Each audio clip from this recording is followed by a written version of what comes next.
बांग्लादेश में अंतरिम सरकार के चीफ मोहम्मद यूनुस ने शेख हसीना और भारत को लेकर बयान जारी किया है। उन्होंने शेख हसीना को नसीहत देते हुए कहा कि पूर्व प्रधानमंत्री को भारत में रहकर बयानबाजी से बचना चाहिए, उन्हें राजनीतिक बयान नहीं देने चाहिए। यूनुस ने यह भी कहा कि वो भारत से हसीना के प्रत्यर्पण की मांग करेंगे, लेकिन हसीना को तब तक चुप रहना चाहिए, नहीं तो इससे दोनों देशों में दिक्कतें पैदा हो सकती हैं। सरकार के चीफ ने प्रत्यर्पण के बाद शेख हसीना पर केस चलाने की भी बात कही।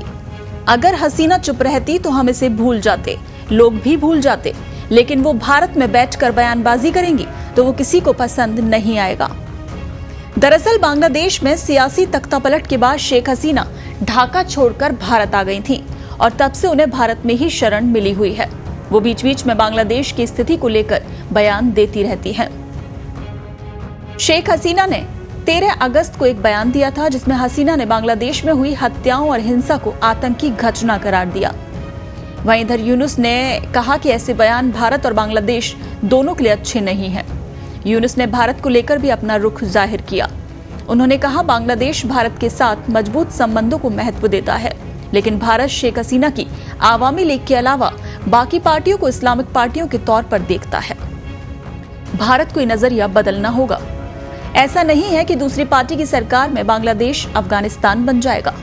हसीना के देश छोड़ने की वजह कोई साधारण नहीं है, उन्हें जनता के विद्रोह और आक्रोश की वजह से यहां से भागना पड़ा। वहीं अंतरिम सरकार में भी हिंदू और अल्पसंख्यकों पर हमले हो रहे हैं। इसके जवाब में यूनुस ने कहा कि ये सिर्फ एक बहाना है, ऐसे हमलों को बड़ा दिखाने की कोशिश हो रही है। आपको बता दें कि शेख हसीना के देश छोड़ने के बाद हिंदुओं के साथ हिंसा की खूब खबरें आई थी। पीएम मोदी ने 15 अगस्त को अपने भाषण में भी इसका जिक्र किया था। बांग्लादेश की सरकारी नौकरियों में उन लोगों के परिवारों को आरक्षण मिलता था जिन्होंने पाकिस्तान के खिलाफ आजादी की लड़ाई में भूमिका निभाई थी। इस कोटे के खिलाफ वहां उग्र प्रदर्शन शुरू हुए थे। शेख हसीना ने रणनीति और बल दोनों से इस आंदोलन को रोकने की कोशिश की थी, लेकिन दोनों ही प्रयास असफल रहे। आखिर में उन्होंने प्रदर्शनकारियों की सभी मांगें मान ली, लेकिन प्रदर्शनकारी उनके इस्तीफे पर अड़ गए। इस बीच 5 अगस्त को शेख हसीना ने प्रधानमंत्री पद से इस्तीफा दिया और भारत आ गईं। वहीं बांग्लादेश में बड़े पैमाने पर हिंसा शुरू हो गई। कई पुलिस स्टेशनों पर हमले किए गए, आग लगा दी गई। देश भर में भड़की हिंसा की घटनाओं में बड़ी संख्या की लोगों की मौत हो गई।